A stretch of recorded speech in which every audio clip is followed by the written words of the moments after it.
누가복음 18장 35절에서 43절까지 저와 여러분이 한 절씩 번갈아 가면서 읽겠습니다. 제가 먼저 35절을 읽습니다. 여리고에 가까이 가셨을 때에 한 맹인이 길가에 앉아 구걸하다가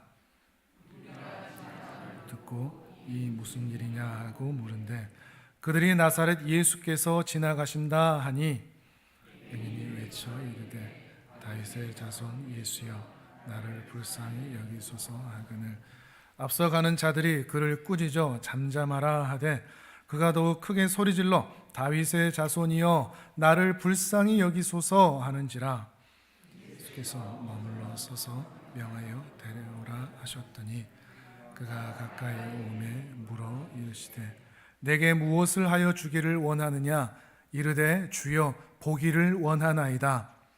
예수께서 그에게 이르시되 보라 내 믿음이 너를 구원하였느니라 하시매 함께 읽습니다.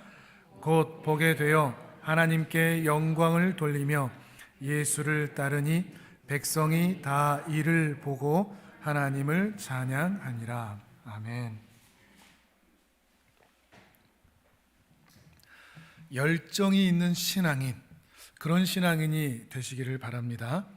다만 열정이 있다는 것은 열광하는 것과는 다릅니다. 흥분되어 있는 것과도 다르고요. 뜨거운 어떤 상태를 말하는 것도 아닙니다.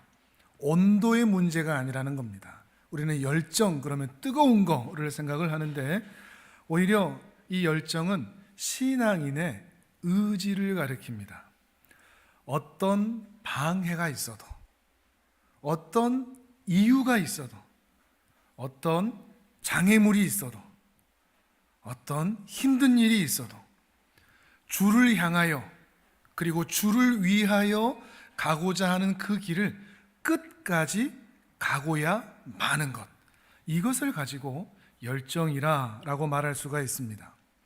기도회나 부흥회나 집회나 이런 거 갔을 때 그 순간 뜨거운 것, 이게 열정이 아닙니다. 그건 열광이고 흥분일 수 있습니다. 그때는 대단한 열정으로 이렇게 살겠다 저렇게 살겠다 하지만 그때만 뜨거운 것이라면, 그때만 마음이 뜨거웠을 뿐이고 결심했을 뿐이라면 그것은 결코 열광이지 흥분이지 열정이 아니라는 것입니다. 잠시 열광하고 잠시 흥분하고 잠시 뜨거운 사람을 하나님께서는 사용하시지 않고 열정으로 끝까지 가는 사람을 하나님은 사용하신다는 것이죠. 누구나 우리가 지난주에 나눴던 야베스처럼 기도는 할 수 있습니다. 하지만 잠시 그 말씀을 들었을 때 뜨겁게 기도할 수는 있고 크게 깨닫고 결심하고 결단할 수는 있지만 누구나 끝까지 야베스처럼 그 길을 가는 것은 쉽지 않습니다. 어떤 어려움이 닥쳐도, 어떤 비난이 있어도, 그 누가 옆에서 어떤 말을 해도 본인이 가기로 뜻을 세웠던 그 길을 끝까지 가는 것은 결코 쉽지 않다는 것이죠. 그러함에도 그 길을 끝까지 갈 때 그것을 열정이 있는 사람이라 라고 말할 수 있다는 것입니다. 오늘은 그렇게 살았던 한 사람을 만나보려고 합니다. 그런데 이 사람은 태어날 때부터 장애물이 하나 있습니다. 바로 맹인이라는 것입니다. 맹인이 뭔 줄 아시죠? 앞이 보이지 않는 것입니다. 맹인은 할 수 있는 일이 거의 없습니다. 맹인이 돈도 많이 벌고 잘 먹고 잘 산다? 이건 참 꿈과 같은 일입니다. 실제로 이 사람도 하고 있던 일은 구걸하는 일입니다. 구걸하는 것밖에 할 수가 없다는 것이죠. 구걸하고 있다는 것은 거지와 같다는 것이고 다른 사람의 도움이 필요한 인생이라는 것을 말하고 있는 것입니다. 그런 그가 사람이 많이 오가는, 본문에 보니까 여리고성 근처, 여리고 외곽, 사람이 빈번하게 출입하는 곳, 구걸을 할 때 사람이 별로 없는 곳에서 하지는 않겠죠. 사람들이 많이 오가는 그곳에서 평소처럼 늘 하던 대로 구걸을 하면서 다른 사람의 도움을 기대하면서 그 외곽에 홀로 앉아 있었던 것 같습니다. 그런데 이날 우리가 함께 읽은 이 본문의 이날은 뭔가 분위기가 달랐습니다. 눈에 보이지 않으니까 어떤 일이 생기는지 알 수 없죠. 근데 다만 웅성웅성한 소리가 들리는 그 상황을 보니까 뭔가 다른 겁니다. 눈이 먼 사람은 뭐가 예민하죠? 소리가 예민하죠. 듣는 것이 빠릅니다. 그러니까 훨씬 더 예민하게 지금 어떤 일이 벌어지고 있다 하는 것을 느낄 수가 있는 것입니다. 이 사람에게는 귀가 눈이나 마찬가지이기 때문입니다. 그래서 그렇게 웅성웅성하는 사람들을 딱 붙잡고 묻습니다. 지금 무슨 일이 일어나고 있습니까? 그러니까 이 지나가던 한 사람이 이야기를 해줍니다. 나사렛 사람 예수가 지나가고 있지 않소?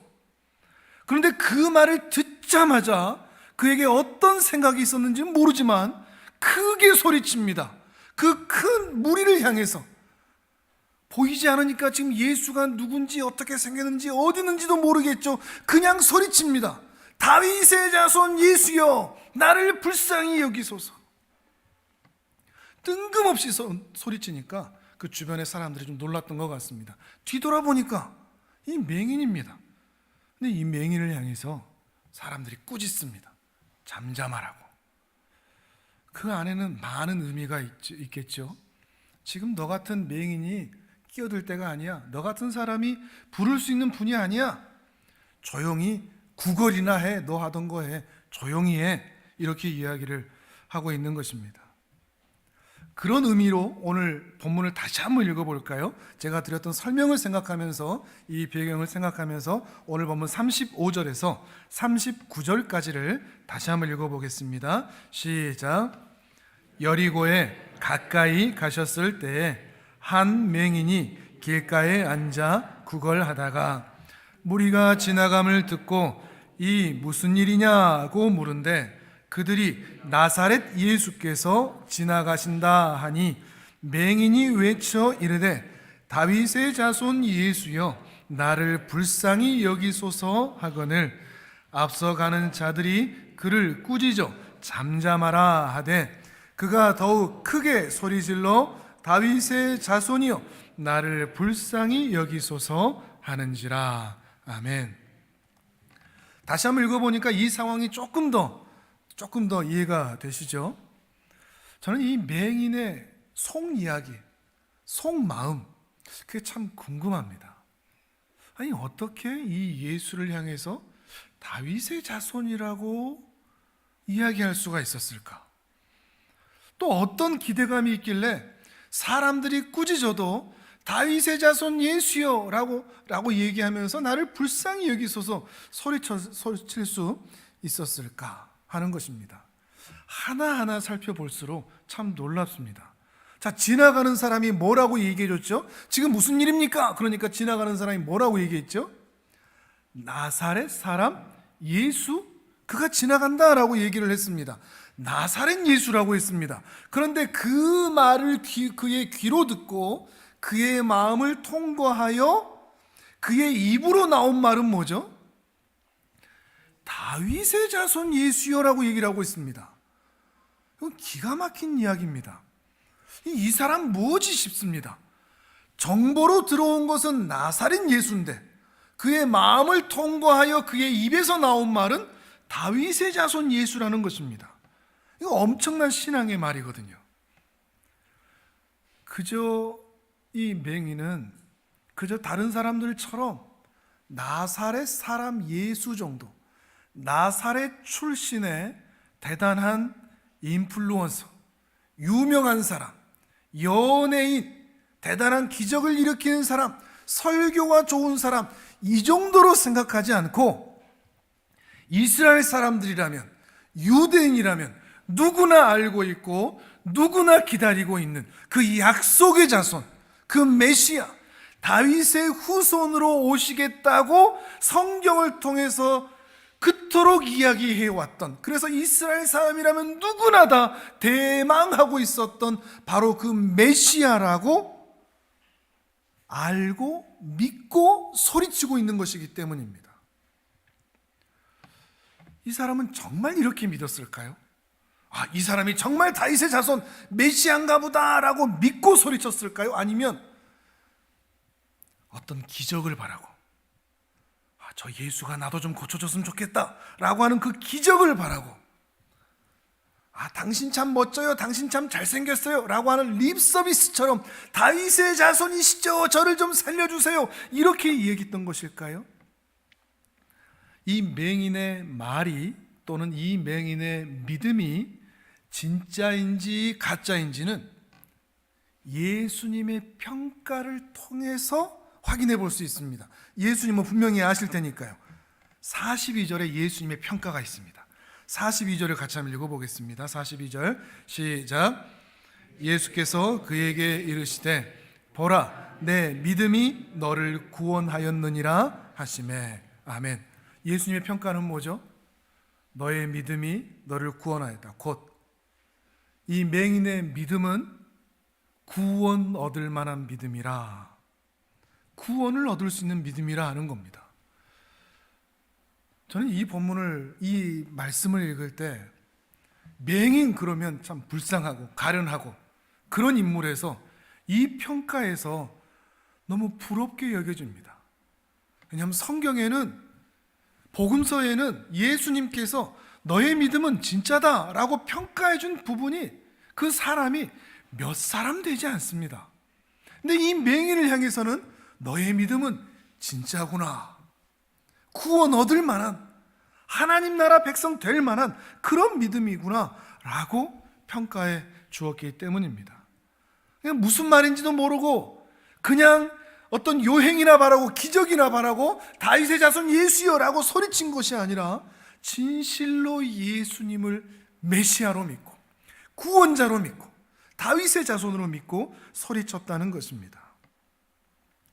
그러면 이 맹인이 어떻게 이 예수가 메시아인 것을 알았을까요? 이 사람은 맹인이라고 그랬죠? 맹인은 뭐가 밝다고요? 귀가 밝다고요. 소리에 예민하다고 했습니다. 그는 구걸하기 위해서 계속해서 이 여리고 성읍 이곳을 다녔을 것입니다. 이 여리고 성읍은 사람들의 왕래가 많은 곳입니다. 근데 그 당시 성경 곳곳에서 보면, 복음서 곳곳에서 보면 예수님에 대한 소문이 갈릴리에서부터 이 예루살렘까지, 무슨 소리죠? 갈릴리에서부터 예루살렘까지 예수에 대한 소문이 굉장히 많은 사람들이 알 정도로, 심지어 사마리아 사람들까지 알 정도로 예수에 대한 소문이 가득했다는 것을 우리는 알 수가 있습니다. 굉장히 유명한 분이었다는 거죠. 그 당시 유대인들은 전부 다 알고 있는, 심지어 사마리아 사람들까지 알고 있는 그 예수 가르침이 대단하더라. 그 예수가 막 기적을 일으키더라. 그 예수가 성전을 막 뒤엎었대. 장사하는 사람들의 그것들을 막 아무도 하지 못하던 그 일들을 막 했대. 그 예수가 바리새인들과 서기관들을 신랄하게 비판했대. 그 예수가 질병을 고쳤대. 눈먼 자들을 뜨게 했대. 앉은뱅이들을 일어나게 했대. 귀신을 쫓아냈대. 이런 소문이 예수에 대해서 나타나게 되면서 무수한 사람들이 관심을 갖게 된 겁니다. 그리고 한 사람 한 사람 수군대기 시작하는 거죠. 그 여리고성 그곳에서도 말이죠. 사람들이 지나갈 때마다 얘기하는 겁니다. 예수가 메시아일지도 몰라. 메시아일지도 몰라. 귀가 밝았던 이 맹인은 사람들의 이야기를 계속해서 들었을 것입니다. 그리고 그 소문들을 들으면서 마음속에 이미 결론을 내렸던 것 같습니다. 이 예수가 한 일이 정말이라면, 무수한 사람들이 지나가면서 하는 말이 다 똑같은 것을 보니, 다 그 얘기들을 하는 것을 보니, 이 예수가 하는 일이 정말이라면 이 예수는 틀림없이 메시아이겠구나. 이 사람은 분명히 알고 믿었던 겁니다.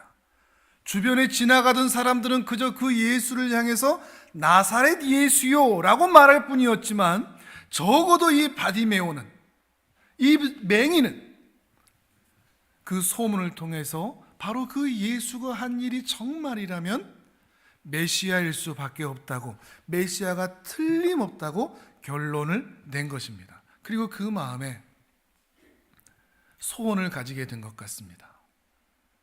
나도 이 메시아를 만날 수 있을까?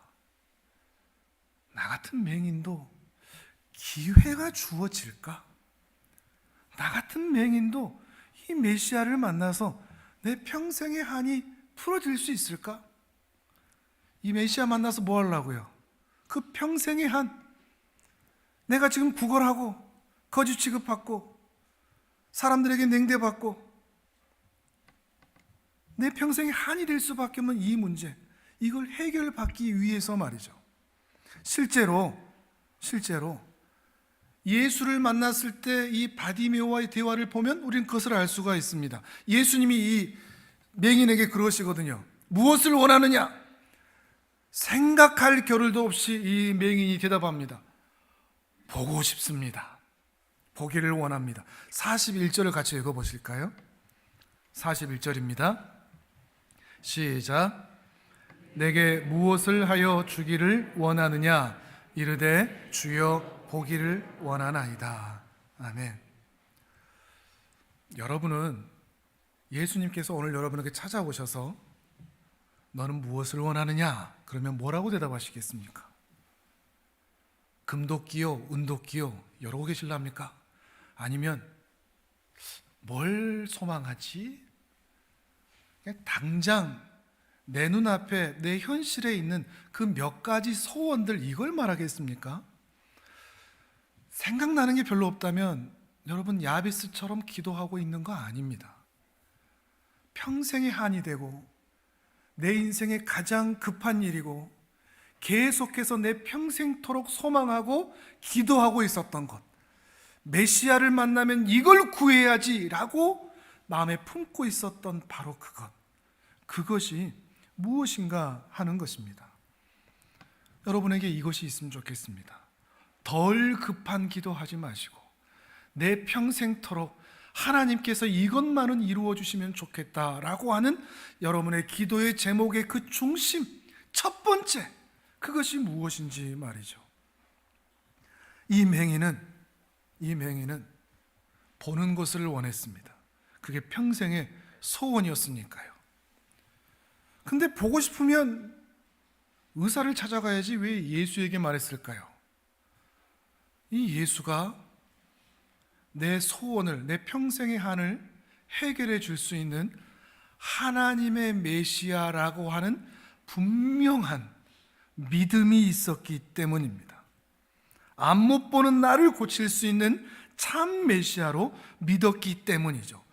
이러한 믿음을 가지고 여리고성의 이 맹인은 예수님이 지나가신다고 하자 자신에게는 다시 기회가 없을지도 모른다고 하는 절박한 마음으로 두 손을 허우적거리면서 그 눈앞에 어디에 예수가 있는지, 앞에 있는지 뒤에 있는지 알지 못하지만 두 손을 허우적거리면서 살려달라고 다윗의 자손 예수여 나를 불쌍히 여기소서 소리를 질렀던 것입니다. 그런데 또 하나의 장애물이 생깁니다. 그건 무수한 사람들입니다. 내 앞에 무수한 사람들이 있다는 겁니다. 앞을 보지 못하는 맹인에게는 치명적이죠.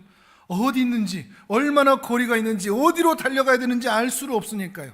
또 하나의 장애물이 있습니다. 그 무수한 사람들의 냉소와 비난입니다.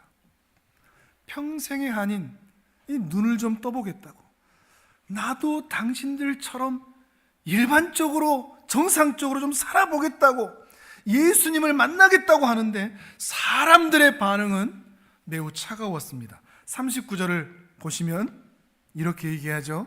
앞서가는 자들이 그를 꾸짖어 잠잠하라. 꾸짖어가 없으면 좀 낫겠습니다. 꾸짖어가 들어있습니다.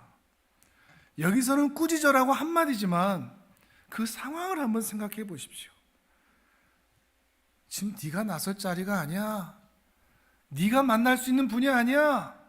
조용히 구걸이나 하고 살아. 너 하던 대로 살아. 입 닥치고 조용히 있어. 보통 사람 같으면 그냥 넘길 수 있는 말도 장애인들에게는 더 마음에 상처가 되는 걸 아시죠? 특히 뭐가 발달되어 있다고요? 귀가 발달되어 있다고요. 그 귀다 대고 소리를 친 것 아니겠습니까? 모욕적이고 치욕적입니다. 평생의 한인, 눈을 떠보겠다고 예수님을 만나려는 열정으로 왔는데 움찔하게 만들고 발걸음을 멈추게 만들고 뒤돌아보게 만들고 포기하게 만들고 중단하게 만드는 장애물을 만난 것이죠. 오늘 본문의 최대의 위기의 순간이라고 할 수 있습니다. 여러분이 이런 말 들으면 어떨 것 같습니까? 저 같으면 뒤돌아보고 싸웠을 것 같습니다. 당신 나한테 뭐라고 그랬어? 어떻게 나한테 그런 말을 할 수 있어? 내 마음에 어떤 한이 있는지, 울분이 있는지 당신이 알아. 예수를 좀 만나서 내가 내 인생의 한 좀 풀어보겠다는데 어떻게 나한테 그런 말을 할 수가 있어? 빈정되고 상처되는 말, 많이 듣는 말이고 많이 하는 말이죠. 귀가 발달한 맹인의 가슴팍을 후벼 팝니다. 우리 하늘창고사에 우리 하고 있습니다. 매달 35가정을 현재 돕고 있습니다. 주님께서 부르심이기 때문에 기쁨으로 감당하지만 저 역시도 빈정되는 이야기들을 좀 많이 들어왔던 것 같습니다. 작은 교회가 좋은 일 하네. 뭔가 조금 이게 이상하죠. 그 말 자체가 어감이. 후원으로만 한다며? 당신들 힘으로 하는 것도 아니잖아. 후원 끊기면 어떻게 되는 거야? 그렇게 사역을 하니까 돈 좀 쓰니까 사람들이 좀 와? 부흥은 좀 됐어? 라면, 만두, 카레, 짜장 이런 거 주면 받는 사람들이 그 정도 거 받고 좋아라고 해? 제가 좀 제일 상처를 받았던 게 어떤 말인가 하면 사역 컨셉 잘 잡았네. 후원 좀 받겠네. 성도들 좀 찾아오겠네. 나름대로는 고상한 품격과 비전을 가지고 했는데 사역 컨셉 잘 잡았네. 격려가 아닌, 격려인 것처럼 말하지만 걱정해 주는 것처럼 말하지만 빈정대고 깎아내리는 그런 말들. 이런 말 들을 때 가던 길 멈추고 뒤돌아서서 싸우고 싶을 때가 많습니다. 저만 아니죠. 여러분도 이럴 때 있지 않습니까? 어느 순간 은혜를 받아서 교회를 위해, 주님의 교회를 위해, 주님의 나라를 위해, 주님의 사람들을 위해서 뭔가를 좀 하고 싶은데, 설거지라도 하고 싶은데, 설거지 하고 있는데 옆에서 설거지 많이 안 해보셨나 봐요. 기름기가 남아있네. 미끌미끌하네. 운전 좀 해보려고 하는데 운전이 좀 서투네.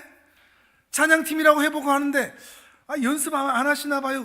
이탈이 많이 생기네. 이런 말 들으면 어떤 생각 드시겠습니까? 뭔가 좀 해보려고 하는데 에휴 잘난 너나 해라. 내가 뭐 알바비 받고 하냐? 내가 뭐 돈 받고 일하냐? 난 그만두겠다. 이런 마음 들지 않겠습니까? 우리 주변에 이런 장애물들이 참 많습니다. 대부분 사람으로 나타날 때가 많고요. 특히 사람의 말일 때가 많습니다. 그래서 처음 가졌던 주님을 위한 마음, 주님은 안 보이고 사람만 보이고 주님의 목소리는 안 들리고 음성은 안 들리고 사람의 목소리만 들릴 때가 많습니다. 포기하고 싶을 때가 많죠. 사람만이 아니죠. 상황과 형편도 그렇습니다. 내가 지금 한가하게 교회나 다닐 땐가 예배나 드릴 땐가 열심히 돈 벌어야지. 또 반대로 이렇게 날씨가 좋고 코로나도 끝났고 세상 즐길 게 이렇게 많은데 여행도 가고 놀기도 하고 주님을 위해 사는 거는 좀 나중에 하든지 하지. 일단은 내가 좀 놀자. 신앙생활 좀 이따 하자. 여러 장애물들이 우리 앞에 있습니다. 하나님을 만나려고 하는데 이런 장애물이 생길까요? 그럼요. 하나님을 만나려고 하니까 장애물이 생기는 겁니다. 하나님의 일을 하려고 하는데 장애물이 생길까요? 그럼요. 하나님의 일을 하려고 하니까 장애물이 생기는 겁니다. 지금 맹인이 바로 그런 상황입니다. 가장 위기의 순간입니다. 그런데 또한 가장 중요한 순간입니다. 이 순간 맹인의 반응이 어땠을까요? 다시 한번 본문을 읽어보실까요? 뭐라고 반응하는지 38절과 39절을 다시 읽어보겠습니다. 38절 39절 시작. 맹인이 외쳐 이르되 다윗의 자손 예수여 나를 불쌍히 여기소서 하거늘 앞서가는 자들이 그를 꾸짖어 잠잠하라 하되 그가 더욱 크게 소리 질러 다윗의 자손이여 나를 불쌍히 여기소서 하는지라. 아멘. 뭐죠? 더욱 크게 소리 질러. 그 사람들의 말이 안 들리는 게 아닙니다. 사람들의 비아냥거린 소리, 상처 주는 소리 들은 채를 하지 않는 겁니다. 못 들었을까요? 아니요, 들렸습니다. 귀가 밝은 사람인데요. 또 들으라고 한 소리인데요. 들으라고 한 소리인데요. 다 들었습니다. 그러나 들은 채 하지 않습니다. 상처받았지만 그것에 매이지도 않습니다. 왜냐하면 그 상처보다, 그 아픔보다, 뒤돌아서고 싶은 그 억울함과 분노보다, 그 한보다 더 중요한 분이 내 앞에 있기 때문입니다. 그분을 향해서 가야 되기 때문입니다. 이 맹인의 시선, 이 마음, 주를 향해서 더 분명히 서 있는 것입니다. 사람들이 뭐라고 말해도, 어떤 장애물이 있어도, 사람들이 뭐라고 찔러도 중단하지 않고, 포기하지 않고, 굽어지지 않고, 무릎 꿇지 않고, 그가 가야 할 믿음의 발걸음을 기어이 가고야 마는 것, 이것을 가지고 열정이라고 말하는 것입니다. 이러한 사람을 향해서 열정이 있는 사람이라고 말한다는 것입니다. 그 큰 소리를 드디어 예수님께서 들으시고 예수님이 그를 데리고 오라 그러십니다. 주변의 사람들이 또 웅성웅성합니다. 야야, 예수님이 너 오래. 갑자기 정막이 흘렀을 것 같습니다. 그렇게 환호하고 소리치고 예수다 예수다 누가 왔다 그랬던 이 모습에서 너 오래라는 그 순간 예수가 기다리고 있고 바디메오가 그 예수를 향해서 걸어가는 그 상황, 그를 꾸짖었던 사람들까지도 어쩌면 부러워하는 마음으로 어떤 일이 일어날까 싶은 모습으로 그 상황을 보고 있습니다. 그리고 그 맹인이 그토록 바랐던 그 예수 앞에 마주 보고 서 있습니다. 예수님이 말씀하십니다. 무엇을 원하느냐? 맹인이 대답합니다. 보고 싶습니다. 보고 싶습니다. 그리고 예수님께서 그의 평생에 한 주저없이 나왔던 바로 그 말, 그 말에 대한 반응으로 너의 믿음이 너를 구원했다. 이제 보아라 라고 말씀하신 겁니다. 그러자 정말 놀라운 일이 일어납니다. 43절을 읽어보겠습니다. 43절입니다. 시작.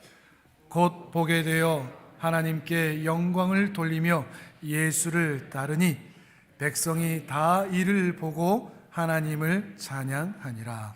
아멘. 제일 처음에 뭐라고 얘기하죠? 1년 뒤에 봤다고 얘기합니까? 5년 뒤부터 보인다고 얘기하나요? 곧 즉시 보게 되었다. 즉시 보게 되었다 얘기를 하고 있는 것입니다. 그런데 곧 보게 되었다 그 뒤에 말들을 읽어보면 그가 보게 됐다는 거, 그의 평생에 하는 자기가 바라는 건 그냥 보는 거 이거 하나였는데 그 뒤에 말씀들을 쭉 보면 보게 된 거는 그냥 부스러기 같습니다. 본 건 아무것도 아닙니다. 그냥 보너스 같습니다. 그 뒤에 뭐라고 하죠? 곧 보게 되어 하나님께 영광을 돌리며 뭘 하니? 예수를 따르니. 조금 전까지만 해도 어떤 인생이었죠? 구걸하던 인생이었습니다. 맹인이었습니다. 비난받고 냉소받고 상처받던 그가 이제 어떤 인생으로 살게 되죠? 예수의 뒤를 따라가는 제자가 된 겁니다. 인생 역전이죠. 인생이 완전히 뒤집힌 겁니다. 세상에 취하여 세상의 굴레에 세상에 낙심받고 살던 그 인생이 예수를 따르는 존재로 전혀 다른 인생으로의 변화를 예수를 통해서 얻게 된 것입니다.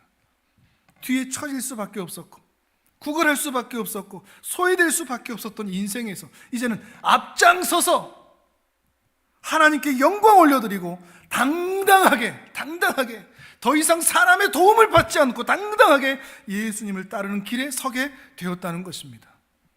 야베스의 기도처럼 환난에서 벗어나 근심이 없는 삶, 그의 지경이 넓어진 삶을 살게 된 것입니다. 뿐만 아니라 백성이 다 이를 보고 하나님을 찬양했다 그럽니다. 손가락질하던 그 사람들마저도 그를 향해서 와, 하나님이 일하셨다, 정말 메시아시다, 얼마나 영광스럽겠습니까? 마가복음에서는 이 사람의 이름을 바디메오라라고 소개하고 있습니다. 장애물이 있었습니다. 맹인이었고 수많은 사람들의 그 비난이 있었습니다. 그럼에도 포기하지 않고 끝까지 예수님만 바라보고 갔습니다. 어떤 장애물이 있어도 시선이 흔들리지 않고 주님을 향하여 가고야 마는 것, 그리고 바로 이런 사람을 주님께서 사용하신다는 것을 보여주시는 것이죠. 이야기가 여기서 끝나지 않습니다. 재밌는 게 이제 이렇게 여리고 외곽에 있던 그 무리가 바디메오와 함께 이제 여리고 중심부로 들어갑니다. 19장으로 넘어가는데요, 거기에 누가 살고 있는가 하면 삭개오라는 이 세리장이 살고 있습니다. 세리장 그러면 당시에는 고위 관리입니다. 요즘으로 따지면 세무서장쯤 됩니다. 요즘 시대에서 세무서장은 크게 이렇게 생각되지 않겠지만 그 시절에는 세무서장 하면은 끝발이 있었다고 할 수 있습니다. 세금을 매기는 일, 그리고 로마에다가 바치는 일을 하는데 그 가운데서 착복하는 일이 있었기 때문에 유대인들은 이 세리들을, 특히 세리장을 매우 싫어했습니다. 돈과 권력을 쫓아서 우리 유대인들을 판다 하는 것 때문이죠. 유대인들로부터, 동족들로부터 외면당한 겁니다. 자신도 유대인인데 유대인들로부터 같은 동족의 그런 애를 느끼지 못한 채 살아왔던 것이죠. 그런 마음 한편에 좀 마음에 죄책감과 그런 마음도 같이 있었던 것 같습니다. 나중에 그가 회개하면서 했던 내용들을 보면 말이죠. 근데 이런 삭개오도 예수의 소문을 듣게 됩니다. 삭개오는 아마 바디메오보다 훨씬 더 이 정보의 폭이 넓었을 것입니다. 바디메오는 그 몇 사람이겠지만 삭개오는 세무서장으로서 그 이스라엘 전역에 있는 일이 어떻게 일이 일어나는지 더 알 수밖에 없으니까. 특히 그에게 관심 갖는 일, 세리를 만났던 이야기. 세리였다가 제자가 된 사람이 있죠, 마태죠. 그 사람의 이야기도 들었을 것이고, 바리새인과 세리의 그 기도의 비유, 이런 것도 아마 들었을 것입니다. 뭔가 세리에게는 옹호적인 이 예수의 모습에서 호감을 가졌던 것 같습니다. 그리고 조금 전에 여리고 그 외곽에서 바디메오에게 있었던 그 상황들까지도 지금 여리고 중심부에는 아주 난리가 났을 겁니다. 떠들썩했을 것입니다. 그리고 이 삭개오의 마음에도 예수를 나도 한번 보고 싶다. 근데 다른 소원은 없습니다. 그냥 예수 한번 보고 싶다. 예수 한번 만나보고 싶다. 그리고 기회가 온 겁니다. 예수님이 지금 여리고 중심부를 지나가고 있다는 말을 듣게 된 것입니다. 그래서 예수님을 보기 위해 길거리로 나왔는데 그도 장애물을 만나게 됩니다. 하나는 삭개오의 키가 너무 작았다는 거, 또 하나는 사람들이 너무 많다는 것입니다. 키가 아무리 작아도 땅에 달라붙어 있어도 앞에 사람이 없으면 다 보입니다. 근데 너무 작으니까 사람이 많으면 결코 볼 수가 없는 겁니다. 이런 장애물을 만나면 어떻게 됩니까? 앞에 사람들이 너무 많은데 예수 한번 보고 싶긴 한데 사람이 너무 많을 때 그 장애물 만나고 어떻게 해야 됩니까? 오늘은 날이 아닌가 보다, 다음에 기회를 보지, 하나님의 뜻인가 보지, 하나님께서 막으시나 보지. 우리가 종종 열정을 내지 못하고 도전하지 못할 때 하나님의 뜻이라고 얘기하면서 포기할 때가 얼마나 많은지 모릅니다. 신앙을 빙자해서, 하나님의 뜻이라는 것을 빙자해서 불신앙적인 행동을 할 때가 얼마나 많은지를 모릅니다. 포기하고 도전하지 않으면서 말이죠. 그런데 삭개오는 포기하지 않았습니다. 19장 4절을 읽어보겠습니다. 19장 4절 시작. 앞으로 달려가서 보기 위하여 돌 무화과 나무에 올라가니 이는 예수께서 그리로 지나가시게 되미로라. 아멘. 삭개오는 머리 회전이 좀 빨랐던 것 같습니다. 세무서장이고 그러니까 이 길로 갈 것이 틀림없다, 그걸 알고 미리 그 길을 가 있는 겁니다. 그리고 앞장서서 달려가서 돌 무화과 나무를 발견하고 저기면 틀림없이 예수를 볼 수 있겠다 싶어서 거기로 기어 올라갑니다. 저기 올라갔다가 예수가 지나가면 그 얼굴을 보면 되겠구나. 돌 무화과 나무에 올라간 예수, 여러분 어떻게 생각하십니까? 올라갔나 보다 생각할 수 있겠지만 세무서장이라니까요. 우리나라 같으면 뭘 얘기를 할까요? BTS 예를 들면 젊은 사람들만 그러겠지만 이제 어르신들은 임영웅 이런 사람들이 지나간다 보면 일반인들이나 초등학생이나 중학생, 고등학생 이런 애들이 막 나무에 올라가고 건물 올라타고 이러면 그런가 보다 하지만 광주시장이 와서 나도 볼 테야 그러면서 나무에 올라갔다 어떻게 생각이 드시겠습니까? 손가락질 당하죠. 채통도 지키지 못하고 그러죠. 지금 삭개오는 그런 상황입니다. 창피를 무릅쓴 겁니다. 창피를 무릅쓰고 나무에 올라가서 그 예수를 기다리고 있는 것입니다. 다른 소원이 있는 것도 아닙니다. 그냥 예수 얼굴 한번 봤으면 좋겠다. 봤으면 좋겠다. 그 소원 하나로 말이죠. 드디어 그의 예측대로 그 길로 그 돌무화과 나무 길이 있는 그곳으로 예수님이 지나가십니다. 근데 그 밑에를 딱 지나가다가 예수님이 고개를 살짝 드시고 삭개오를 부르십니다. 삭개오야 내려와라. 자, 19장 5절을 읽어보겠습니다. 5절 시작. 예수께서 그곳에 이르사 쳐다보시고 이르시되 삭개오야 속히 내려오라. 내가 오늘 내 집에 유하여야 하겠다 하시니 아멘. 자신의 이름을 하십니다. 자신의 이름을 하실 뿐만 아니라 불러주시기까지만 합니다. 그냥 얼굴만 한번 봤어도 마음에 원이 없겠다. 아마도 자신이 살아온 인생에 대한 부정과 회의와 자책과 괴로움 이런 것 때문에 다른 사람들 앞에 나서지도 못하고 큰 소원을 가지지도 못했을 그의 마음이 아닐까 싶습니다. 그런데 이 예수가 내 이름을 알고 나를 쳐다봐주고 나를 불러주고 거기다가 우리 집에까지 오겠다고 얘기하시는 겁니다. 다람쥐가 내려오듯이 쪼르르르 내려와서 예수님을 기쁘게 자기 집에 초대하고 영접했을 것입니다. 그런데 또 하나의 장애물이 나타납니다. 뒤에서 사람들이 수군거리는 겁니다. 7절을 읽어보겠습니다. 19장 7절 시작. 무사람이 보고 수군거려 이르되 저가 죄인의 집에 유하로 들어갔도다 하더라. 아멘. 예수님도 들어라 하는 얘기고 삭개오도 들어라 하는 얘기겠죠. 예수가 선지자라고 하더니 이스라엘의 죄인인 저 세리장, 저 인간 모르나 보다. 어떻게 저 인간도 모르고 저 사람의 집에 가서 심지어 밥도 먹고 심지어 잠도 잔다고 하는 것일까? 이 말을 삭개오가 들었을까요? 못 들었을까요? 들었죠. 언제나 상처되는 말은 들으라고 하거든요. 우리도 그렇게 당해왔고 우리도 그렇게 해왔죠. 들었습니다. 들으라고 한 말이니까요. 또 하나의 장애물이 나타난 겁니다. 그때 삭개오는 어떻게 했을까요? 뒤돌아서서 싸우지 않았습니다. 나한테 어떻게 그런 말을 할 수 있어? 이런 말 하지 않습니다. 들은 채 하지 않습니다. 사람들이 무슨 말을 하든지 싸우지 않습니다. 문제가 되지 않습니다.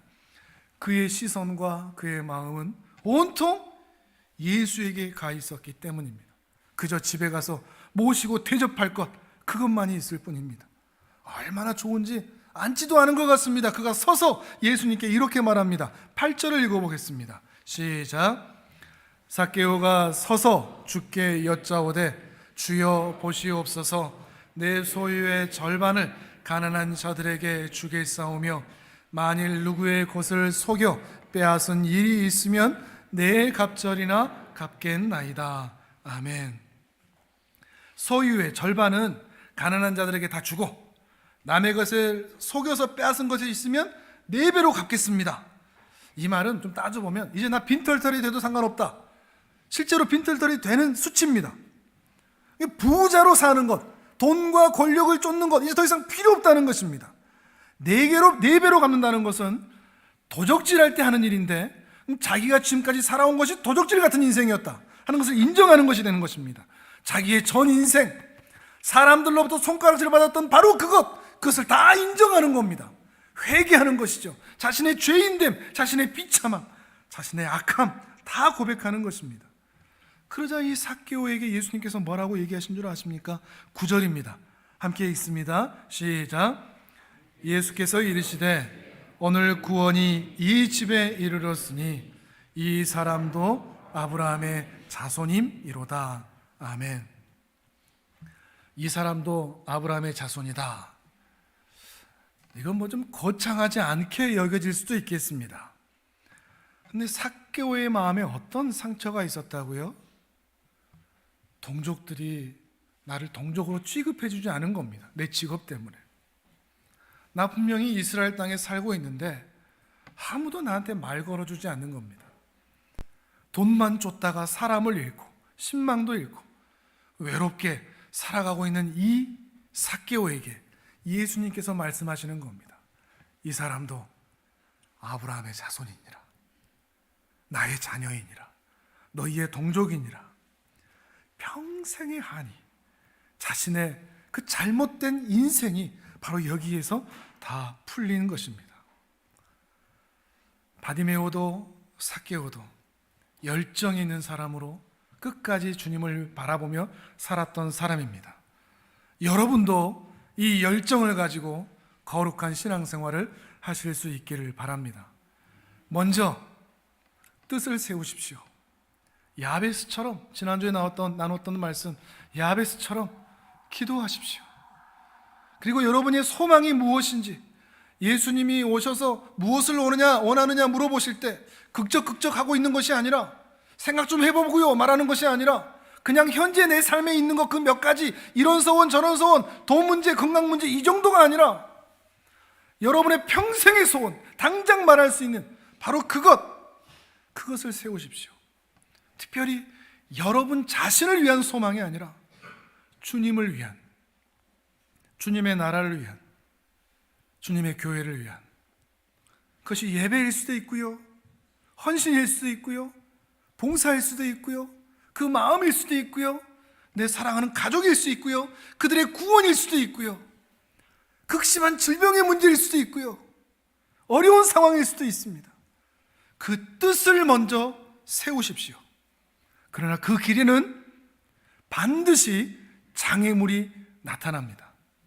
장애물이 나타날 수도 있고 안 나타날 수도 있다는 게 아니라 반드시 그 장애물은 여러분 앞에 나타납니다. 하나님의 일을 하려고 하는데, 하나님을 위해서 하는데 왜 장애물이 나타나요? 아닙니다. 하나님을 위해서 하려고 하니까 장애물이 있는 겁니다. 하나님을 만나려고 하니까 장애물이 있는 겁니다. 사람들이, 또 그 사람들이 비아냥거리는 소리, 상처되는 소리 듣게 될 겁니다. 거기에 포기하고 거기에 한 맺혀 살지 마십시오. 부정적이고 비관적이고 사람들에게 인정받으려는 것으로 여러분의 인생의 소원을 끝내지 마십시오. 거기가 마지막 페이지가 되게 해서는 안 됩니다. 마찬가지로 돈 문제, 건강 문제, 직장 문제, 지식 문제, 자식 문제, 인생 문제, 진로 문제, 세상의 유혹, 수많은 죄악들, 양심, 죄책감, 자책감, 그 모든 것들이 여러분의 앞을 막을 것입니다. 거기에 지지 마십시오. 여러분의 입술에 부정적인 말이 붙어 있다는 것은 지고 있다는 겁니다. 열정적으로 살지 않고 있다는 겁니다. 그 시선을 그 사람의 말, 그 사람의 환경에 두는 것이 아니라 주님을 바라보십시오. 들은 채 하지 마시고, 들으라고 한 그 말 때문에 상처받지 마시고, 뒤돌아 싸우지 마시고, 오직 주님만 바라보십시오. 그 시선이 주님을 향하여 갈 때, 끝까지 그 길을 걸어갈 때, 그 사람을 하나님께서는 반드시 받아주시고 은혜 주실 줄을 믿습니다. 그리고 하나님은 그런 사람들을 사용하십니다. 잠시 뜨거운 사람이 아니라 끝까지 그 길을 가고야만 하는 사람, 그리고 그러한 길을 가는 사람에게 반드시 풍족한 은혜를 주십니다. 우리가 인생에서 만나는 사람들 때문에, 그 사람들의 말 때문에, 돈 때문에, 상황 때문에 하나님의 거룩한 뜻을 포기하고 중단하는 것이 아니라 끝까지 그 믿음의 길을 가고야만 하는 열정이 있는 신앙인의 삶을 사시기를 주님의 이름으로 축복합니다. 아멘. 우리 전 함께 기도하겠습니다.